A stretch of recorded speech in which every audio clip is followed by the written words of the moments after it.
So, the Friendly Film Crit Podcast. I'm your host and resident film freak, Ben Filipkowski. And I'm Farrah Sarpkaya, a person who loves film, but like in a super chill, I'm not bad. I'm just drawn that way, sort of way.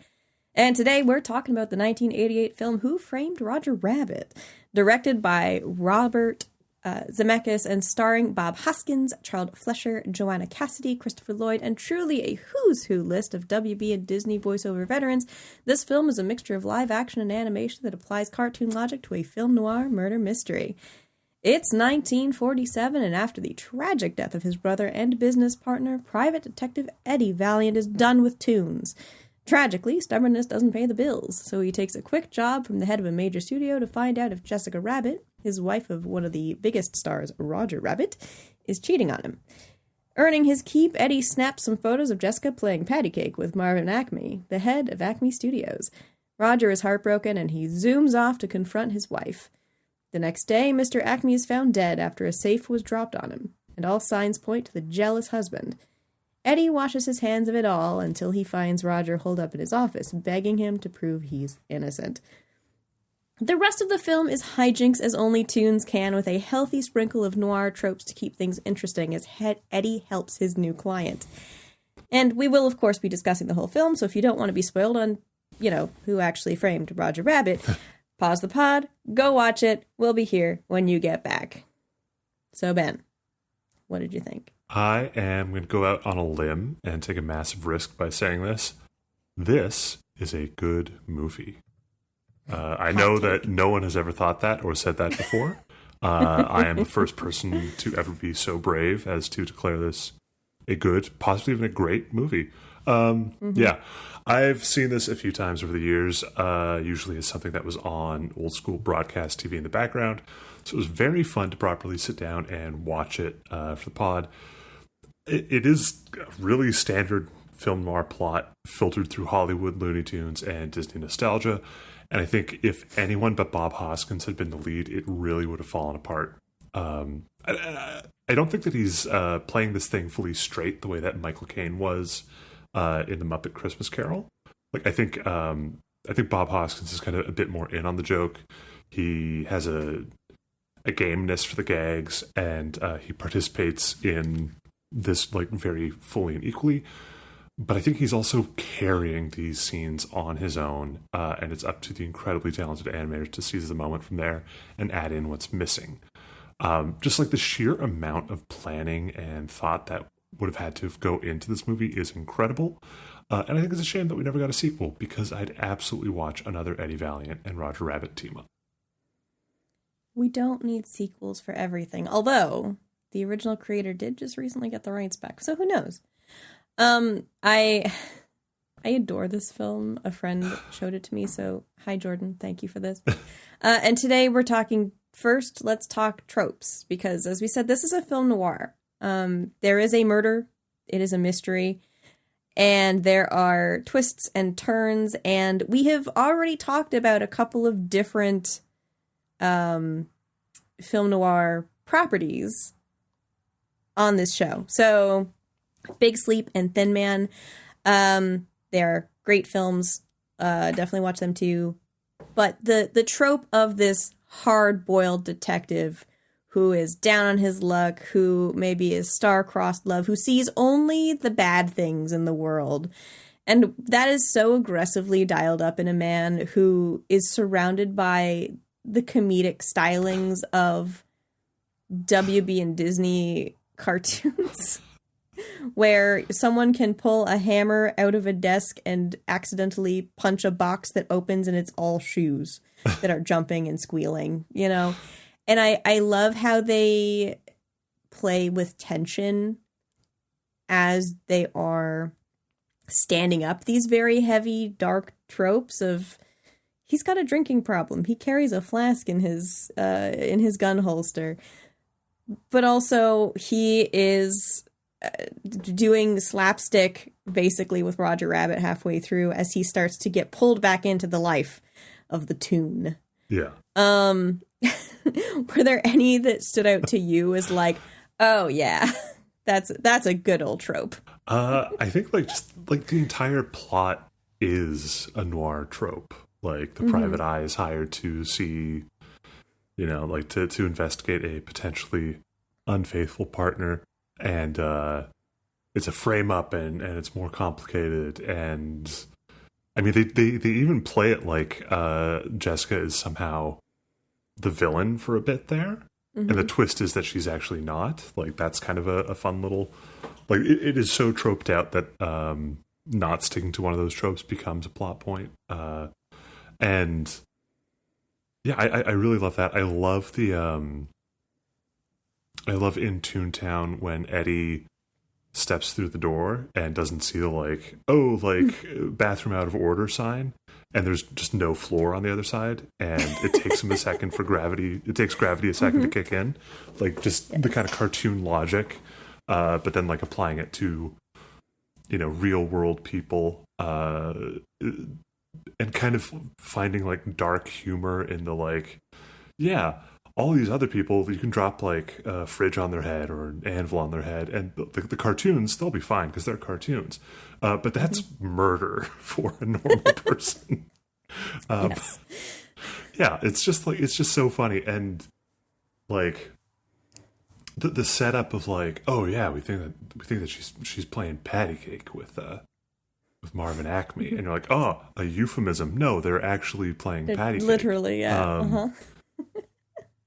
But like, yeah, it's just so goofy, but earnest in that goofiness, and that commitment to the comedy, and I find that really, really endearing. But it's also like, I'm trying to think of like a way to put this. It's not doing the like, it's not a parody. Yeah. It's a bit of a send up of stuff, but it's not. It is a genuine like detective story, even if it is a very funny one at times. So I think that's really, really great. I think it helps that our lead detective is quite serious in the first half, because he was raised by a clown. He and his brother were raised by a clown, and so he is well versed and is known in the Toon community as a really great guy. If you have a problem, says Roger, you go to Eddie. Yeah. And yet the Eddie that we see, there's none of that. He, like you said, he doesn't play straight. He plays pretty straight in the first half. Oh, yeah. He is having none of the nonsense, no jokes, no like puns, no dancing, no nothing. He shuts it all down. And that hard-boiled vibe against the absolute chaos and the color, even of the Toons, against his very monochrome, like beiges and browns and black suits and all this, really does complement each other so well, and really highlights how silly that the hard-boiled detective trope is as well, I think. Well, he's got the thickest Brooklyn accent ever, and he's living in Hollywood, working on Sunset Boulevard. Listen. He's an Angelino with a Brooklyn accent. It's incredible.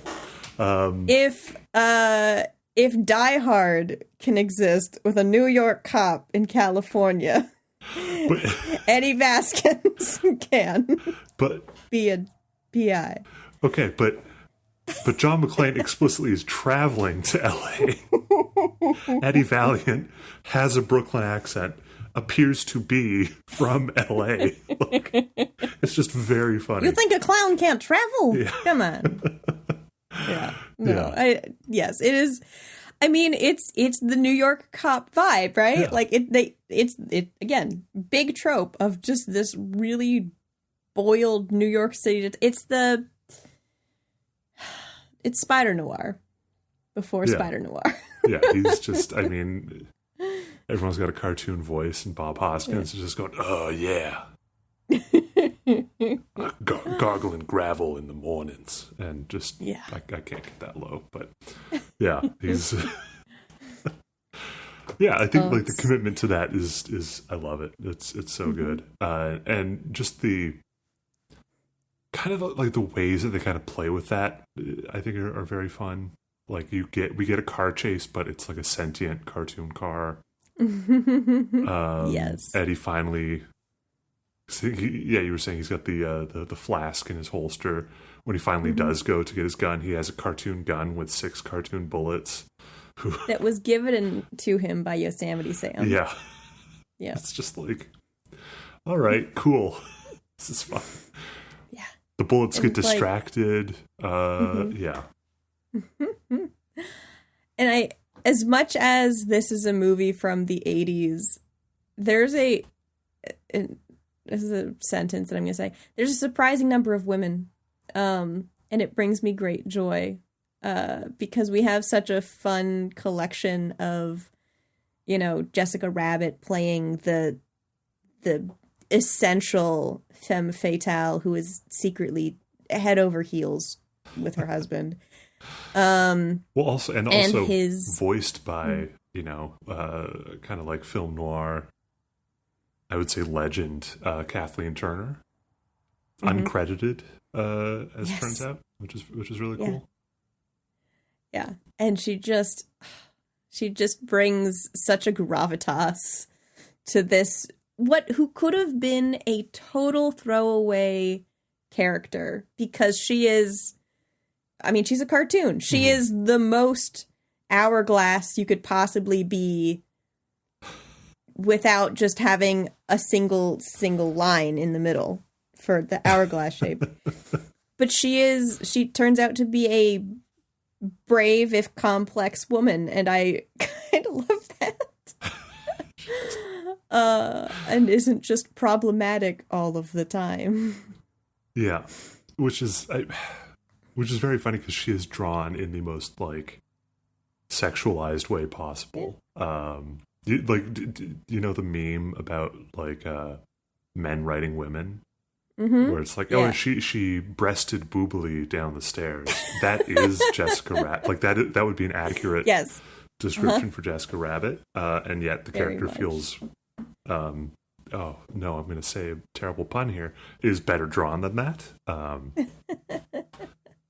Yeah, they managed to find surprising depth in I think this is like an hour 20. This is a short movie. It's a speedy movie. It's a short film. Yeah. Yeah. And I also appreciate the very like noir ending of like they're just in a warehouse with some bad guys. Like it's not like a crazy action spectacle the way that. Well, okay, hold on now. So at the end of The Big Sleep, there's a big shootout. At the end of this film, there's a cartoon shootout, kind of. Eddie ends up singing and dancing, literally. Yeah, there's open mic night. And there is a battle of the wits as he tries to tries to stop a giant like truck with the stuff that cleans the plates for Disney animators. Dip, I think? Yeah. Yeah. To stop that from killing Roger and Jessica. And it is a massive shootout, but also full of hijinks and laughter. It's so funny and like designed to be, we're trying to kill these guys with laughter, and the turning that big dramatic showdown that could be like a gritty action issue movie thing into just this slapstick delight is. Yeah, and I mean also in keeping with like the film noir trope, like even if there's a shootout, it's not going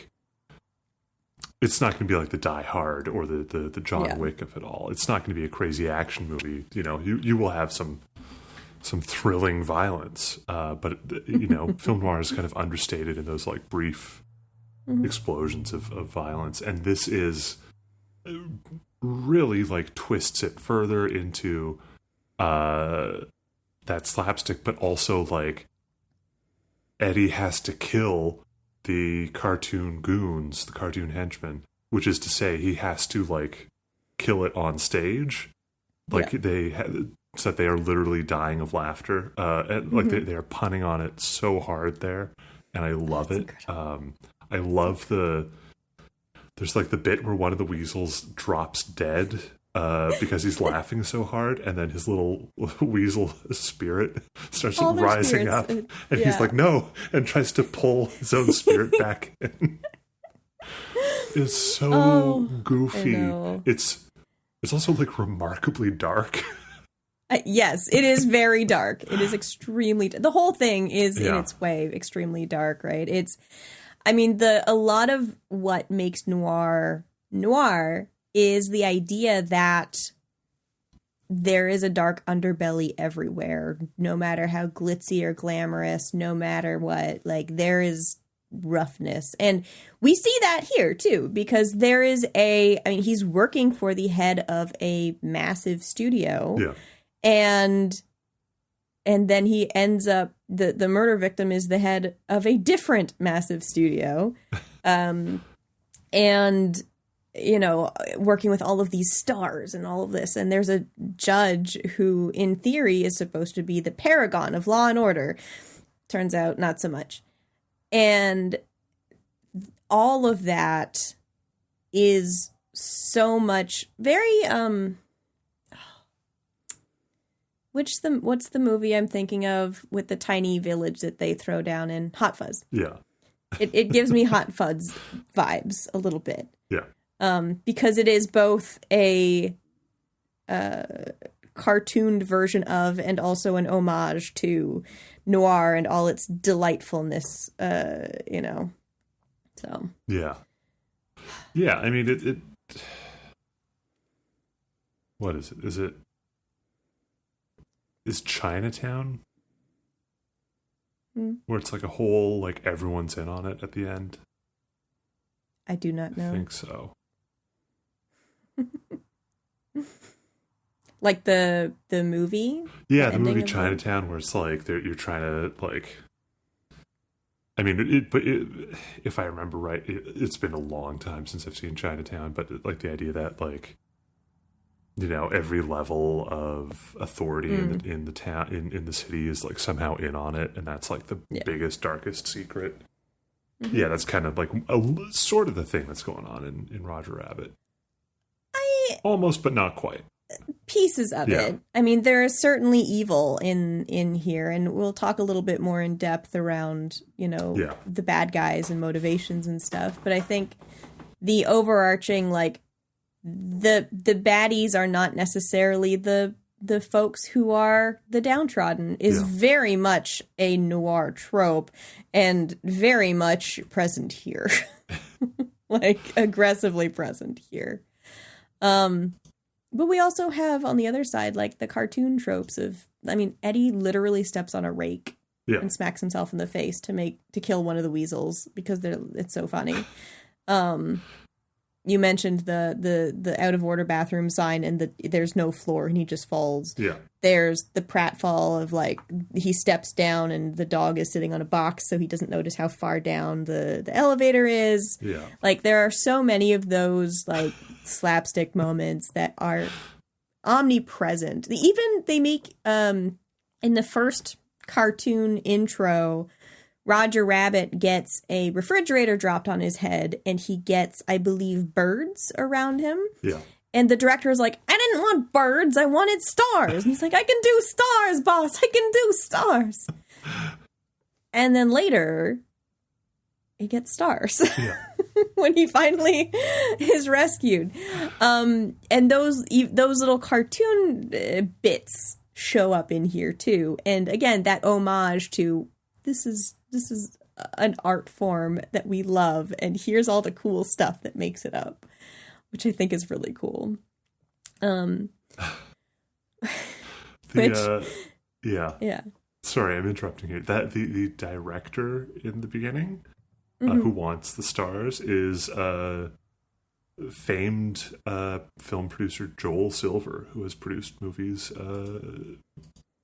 Probably the most the thing that probably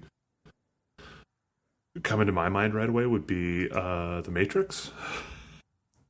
What? Yeah, the producer of The Matrix. He also produced Die Hard, Predator, and he's just like, he's just in here. incredible. in a bit part, which I just learned. Honestly, I love that. That's amazing. There are so many of those, and honestly, legit, I would absolutely take that part if I were a director in other things or a producer in other things. I'm like, I get to direct a rabbit getting a fridge jumped on his head. Yeah. Great, let's go. Speaking of rabbit getting a fridge dropped on his head, the amount of planning and like detail that had to go into every single one of the moments where it was Toon and human in a scene, particularly interacting with stuff, was so cool to see. Yeah, because like this isn't just like live action and animation. This is also a puppet movie. They had to do a lot of like on-set puppetry to get things to move as though an animated character was holding them. Yeah. Which is, God, I can't even imagine. I feel like, like working in green screen, you're just like, it's just pure imagination, whatever. But this is like, there's a real set. Now just pretend that something's here. And also we have to find a way to make it interact with you. Yeah. And also it's 1988. And we don't we're going to spit water on you. Yeah. Multiple times as you're washing these dishes, but it's actually a rabbit spitting water on you. Yeah. Yeah. I particularly liked at one point, Jessica Rabbit comes to Eddie's apartment to beg him to help her husband. And when he first sees her, she's holding a mirror doing her lipstick. And then she turns the mirror to show Eddie. Yeah. And I'm just like, good bit. Yeah. That one little turn of the mirror where she's just so perfectly framed is just really neat. I loved that one. I mean, it's like such a subtle, kind of a subtle flex, I guess, on the part of like the animators and the filmmakers. But like, it's also just like a good shot. Like I'm certain I've seen that in like another film noir at some point. But yeah, it's like, it's so cool. It's just a really cool shot. Mm-hmm. Yeah. Every instance of Eddie and Roger handcuffed to each other also particularly stands out because getting the physics right on that, I imagine, was quite a challenge. Yeah. I was reading a bit of trivia that like I think one of the lead animators who's handling Roger was like really upset at the finished movie because there's like a split second between the way that the bed reacts to Roger jumping on it and when Roger actually lands on it. And he's like, my timing could have been better. But it's like, you really can't tell. We're all your own worst critic. Yeah, you really can't tell. So, just like the amount of work that they did to get this thing made. Mm-hmm. I don't know if you've read anything about the development of this movie. It's like, what a saga. Tell me everything. Well, like, because like they bought Disney bought the rights to the novel. The novel is called Who Censored Roger Rabbit. As I understand, is a very different and much darker story. Mm-hmm. They bought it in 1981, and by 82, they'd had a couple scripts written. Robert Zemeckis was like, "Oh yeah, I can direct this. This would be fun." They did not hire him at the time because he just hadn't had a hit. He was not like a proven director. So they kind of start doing some like test footage here and there. I think that they hired Paul Rubens to do Roger's voice. Put all this stuff together. Doesn't go anywhere. By 85, they get Steven Spielberg on board to produce it. To co-produce it with Disney. They wanted to make it for $50 million at the time. Disney is like, this is too expensive. It gets greenlit when they cut the budget down to $30 million. This still would have made it the most expensive animated movie ever made. Sure. Because $30 million and $88 is. Yeah, I mean, it's a lot. Yeah, not like an insane amount of inflation, but yeah, still a significant amount of money. I'm just reading a whole bunch of stuff here. There's a massive paragraph about the challenges of getting all the rights to all the characters and getting everyone to cooperate on that front. Yeah, wasn't it that they had WB and Disney properties had to appear for the exact amount of time, like the same equivalent across the film, so that they would agree, so that no one would get top billing, as it were? I think so. That's the only part of trivia that I think I know for sure. Yeah, there were a lot of stipulations on how they would on how these characters could appear. That's why they had the piano battle between Daffy Duck and Donald Duck. Yeah, and just wild. And they still haven't. They did not settle on Zemeckis as director until 1985, so like 3 years later, because he had put out Romancing the Stone and Back to the Future by that point, which are just like certified hits and great movies in their own right. They hired Richard Williams as the animation director. They started casting. God, they just. There's so much. And it didn't come out until 1988. Yeah. So, it's just 7 years, absolutely that crazy. is? Yeah. I think Bob Hoskins was chosen by Steven Spielberg over names like Harrison Ford, who was too expensive, Chevy Chase, who was not interested, Eddie Murphy, who did not understand the script and would later regret the decision. You know, he just did not get the thing on paper. Totally understandable. Bill Murray was considered, missed out on it. Robin Williams, Robert Redford, Jack Nicholson, Paul Newman, Sylvester Stallone, Edward James Olmos, Wallace Shawn, Ed Harris, Charles Grodin, and Don Lane were also considered for Eddie Valiant. Spielberg picked Bob Hoskins. Of lists. Yeah. Spielberg just liked Bob Hoskins, so he picked Bob Hoskins. I think that was the right choice, honestly. Like he's the best pick. Yeah. Absolutely. Yeah. I mean, you said he plays it so straight for the first half. A lot of those folks, I don't know if they could have. Yeah. Like, they're all great actors, don't get me wrong. I'm sure they could have done it, but like the energy that he brings to the partnership of him and Roger is just so good. It's so on point. Also, like, Bob Hoskins also, I don't know how tall Bob Hoskins was, but, like, he gives off the short king vibe. And I feel like that is kind of, like, crucial in this movie. I mean, his lady friend is also quite tall, so he is short compared to his lady friend, while Roger Rabbit is, of course, quite short compared to Jessica Rabbit.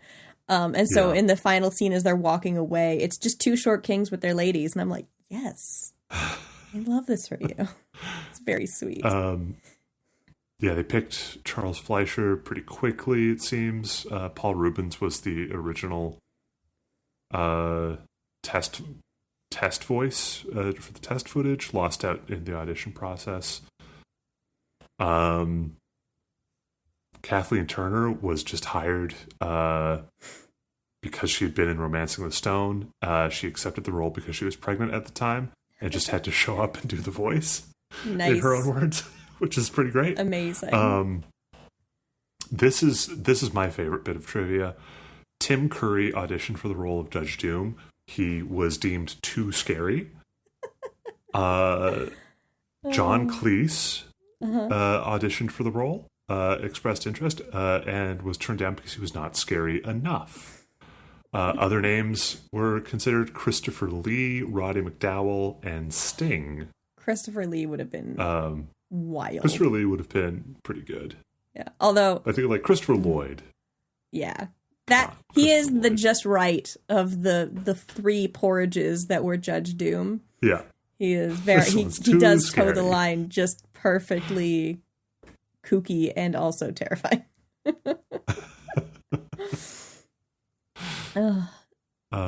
Yeah, gosh, and then I mean, like you just have so many voice acting legends. Oh my god, yes, it's such a who's who. I mean, particularly because they had so many properties from WB and Disney, like, out of the vaults, so to speak.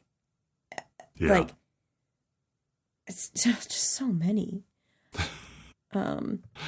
It's, yeah, like, I'm not kidding when, like, I'm scrolling through the Wikipedia on this. Like, it is just so much detail and information about how this is made. It's absolutely incredible. Yeah. Oh, absolutely. I mean, you have to be, because you're doing such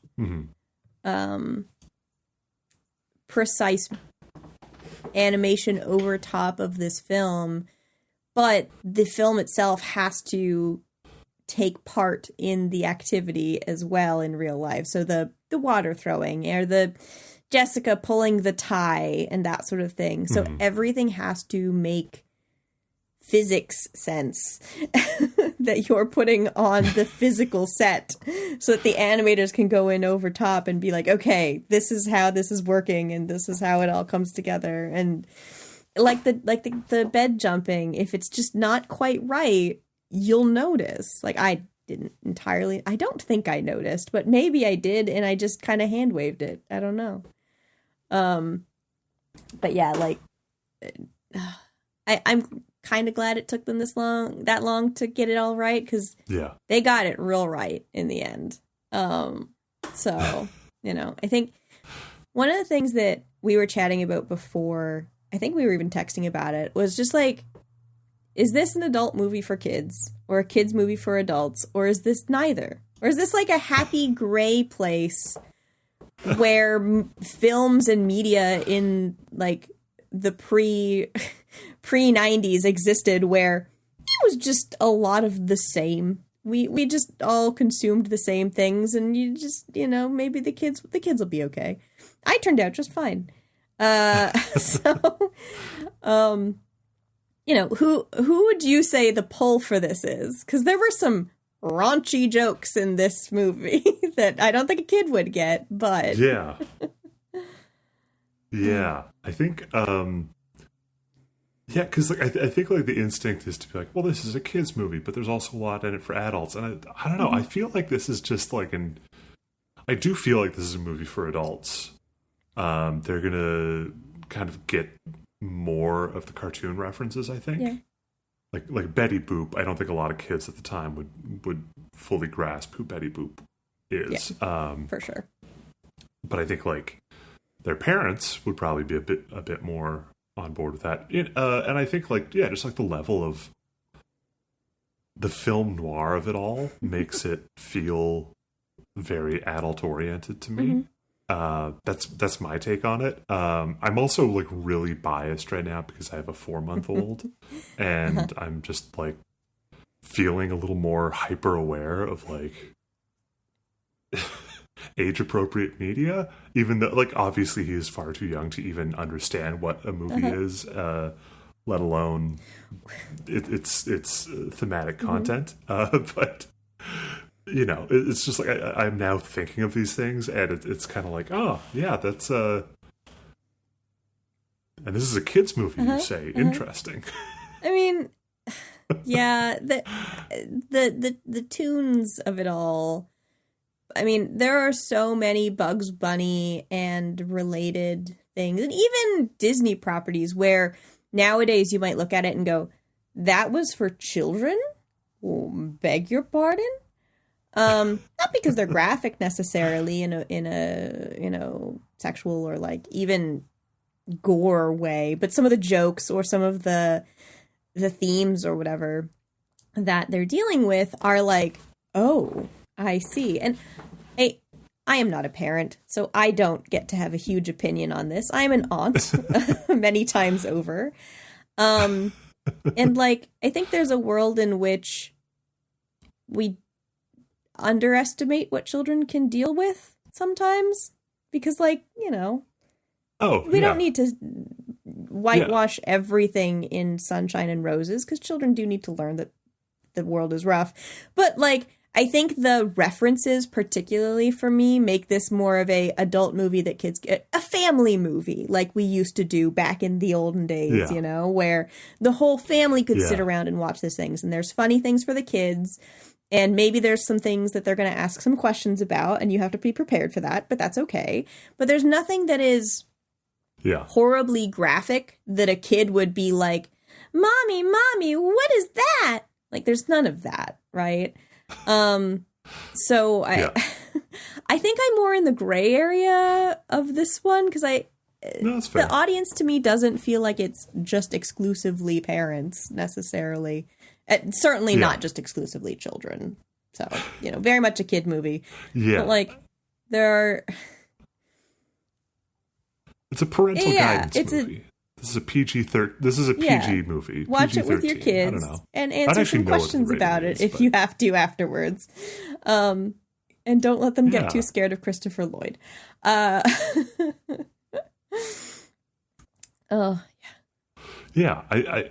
and I mean, like, I'm bringing all this up not as like I'm not trying to be like won't somebody think of the children? Because I think, you know, if you go back a couple episodes, I watched The Matrix when I was maybe 9 or 10. It was absolutely not age appropriate viewing, but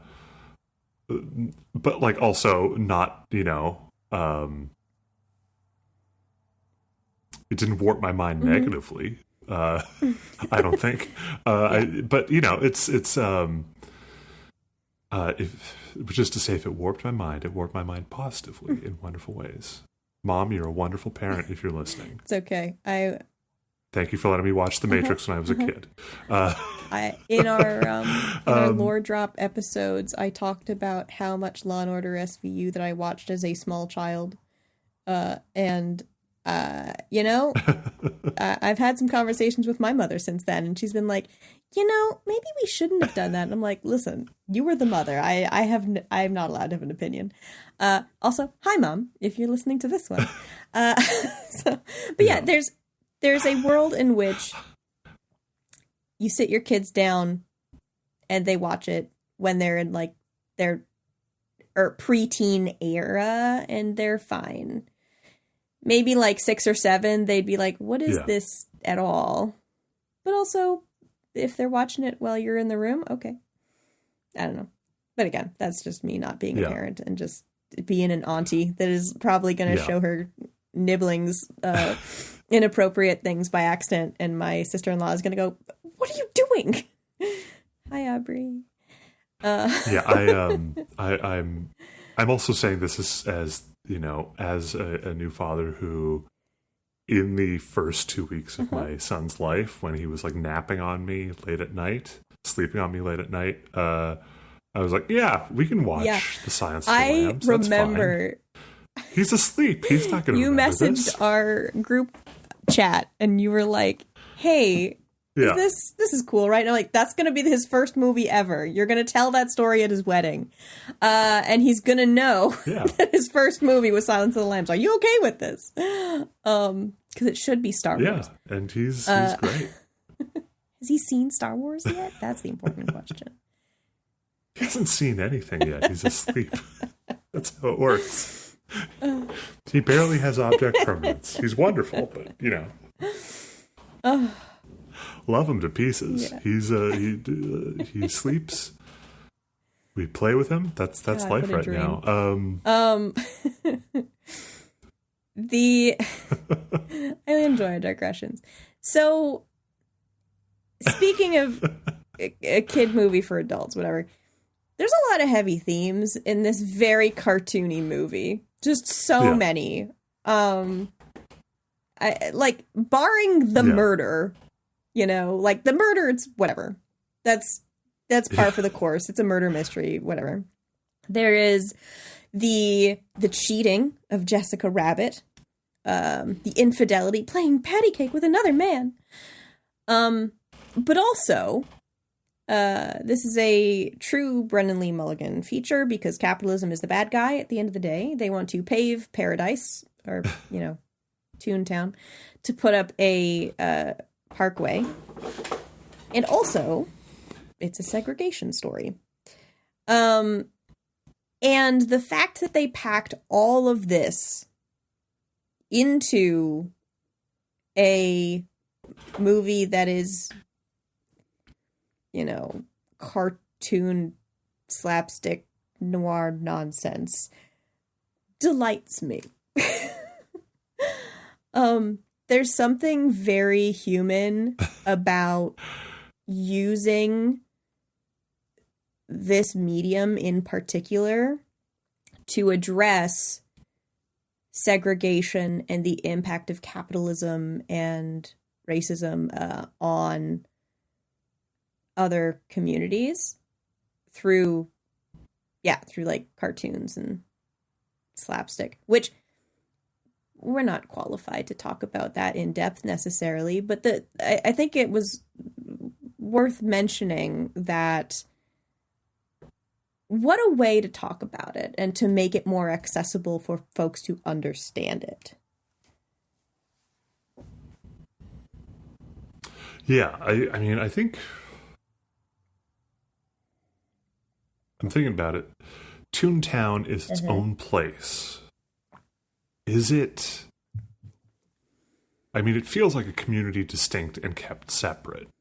And certainly Eddie harbors some hatred towards toons in general. So it's kind of like hard not to read this as a like, I wonder if this is about racism. And it kind of is, and it kind of isn't. And I think what's really fascinating to me about movies like this, and we don't see this as much these days, but it's kind of taking that like throw it at the wall approach. There are a lot of ideas and themes being kind of like played with and gestured at, but maybe not being fully woven into the text. So I would say something like, if you want to read Toontown as a segregated community in comparison to like the rest of LA, I think that's totally valid, because that is like a textual thing that's happening here. You have this like evil, sinister judge who wants to do away with Toontown and basically evict all this cumbersome population that he seems to despise so much.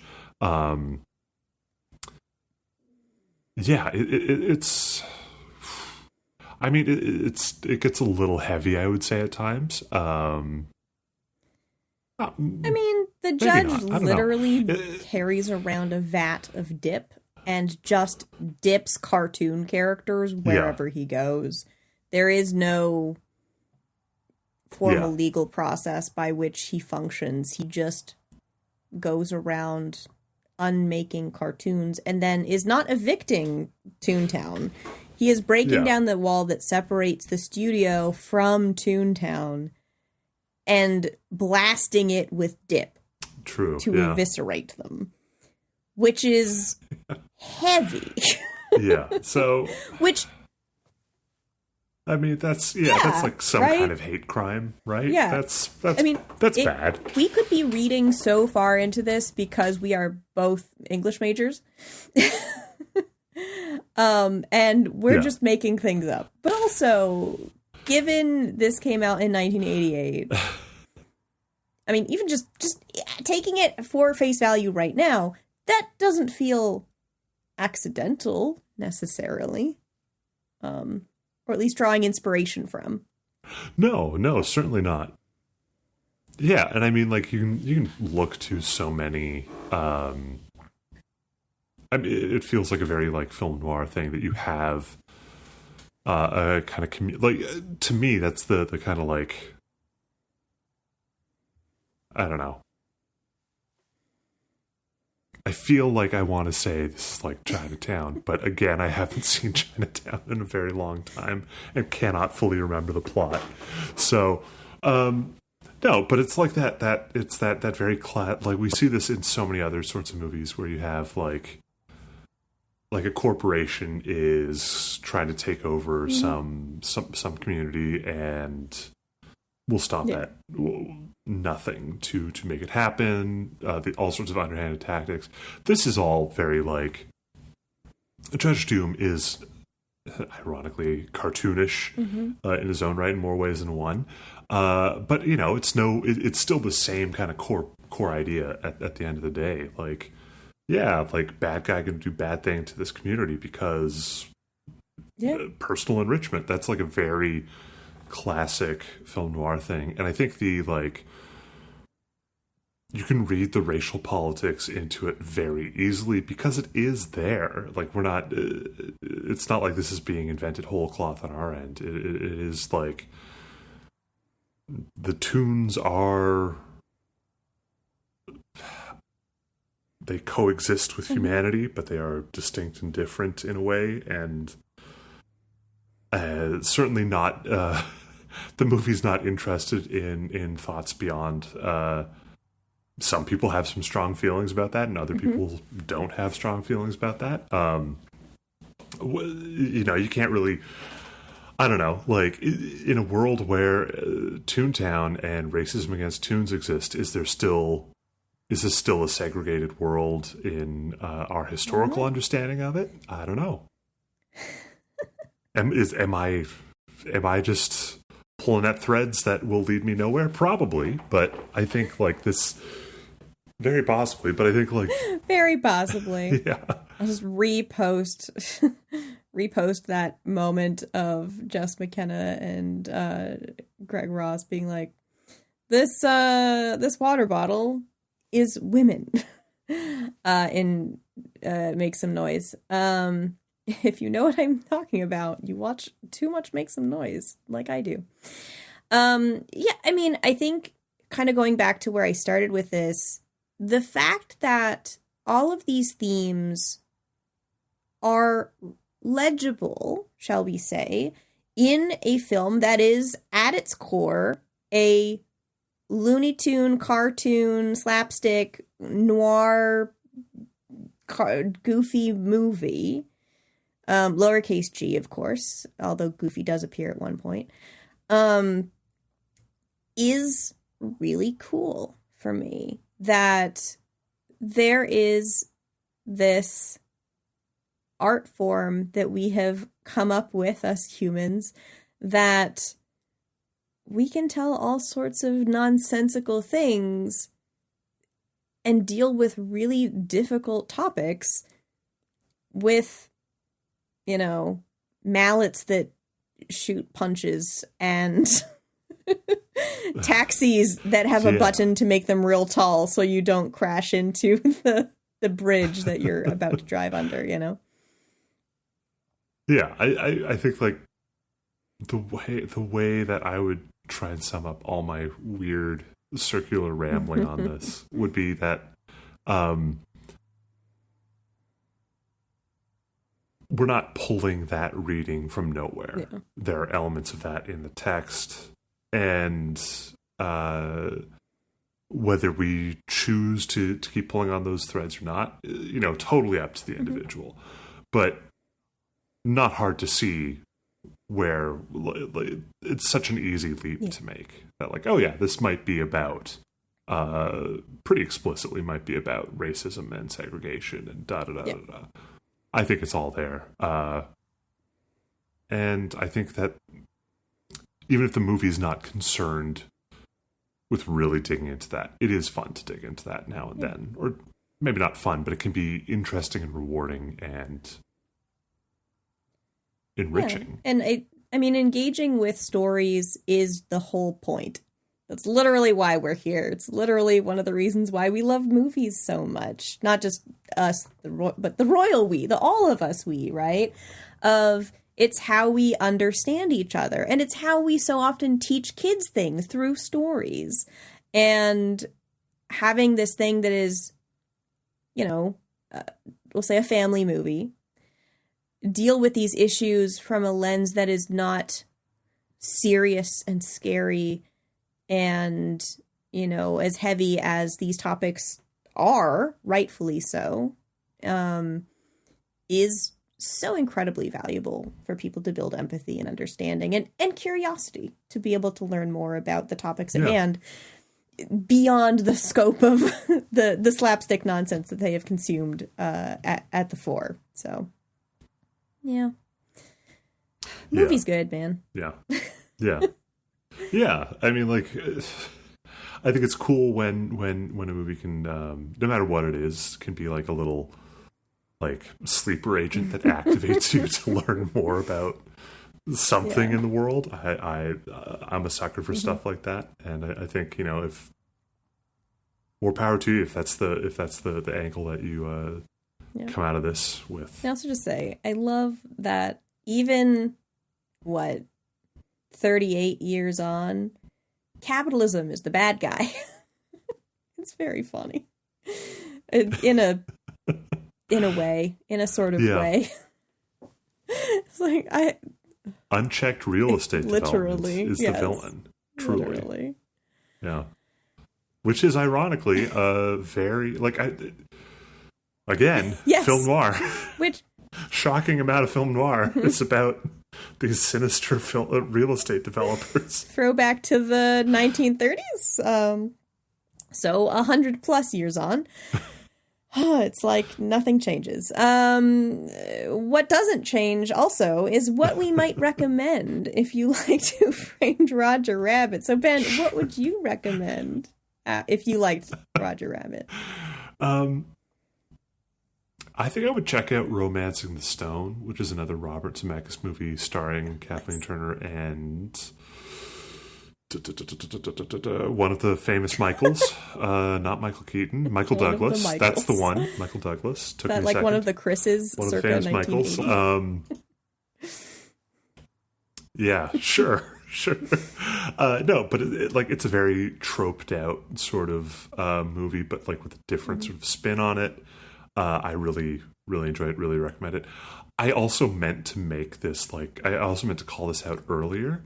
But that opening animation sequence with Roger and Baby Herman, I think it is, really reminded me of like the artwork of cartoonist Gerald Scarfe, who did all these like illustrations for stuff like Fear and Loathing in Las Vegas and Pink Floyd's The Wall. That like really exaggerated style. And for some reason, there's like that animation style kind of like reminded me of Pink Floyd's The Wall. So, you know, very different left field sort of recommendation, but that would be a fun, the movie adaptation would be an interesting kind of counterpoint to this maybe for a blending of live action and animation. What would you recommend? What less rambly, less unhinged things would you recommend? I mean, I don't know about less unhinged because my list is variable. So Space Jam, classic. I would also say The Thin Man, which is a 1930s film noir that we have spoken about on this podcast, as well as The Big Sleep, 1930s, Humphrey Bogart, classic. Also, some OG Looney Tunes. Like, if you haven't seen the OG Bugs Bunny, etc., go find it online because it's incredible. It's so funny. And they are not paying me to say this, but I am so aggressively excited to see Acme versus Coyote or Coyote versus Acme that's coming out later this month. I am aggressively excited to see this movie because it is a live action animated film with our classic tunes, and looks real fun. So they're not paying me to say it. I'm just excited for it. What I am also excited for is for you to find us at Patreon as Coffee and Kurosawa. You can also find us on Blue Sky and Instagram as Coffee Kurosawa Pod. You can find me on Blue Sky, Instagram, and Letterboxd as Farrah Sarpkaya, and at sarpkaya.ca, where I lend my voice as a voice actor. Where can the people find you? The fine listeners of this podcast can find me on Blue Sky as @thebenjamon and on Letterboxd as @benjamon. And I think that brings us to the close. Do you want to do the honors? Well, I think there's only one way to close this podcast episode, Ben. That's all, folks.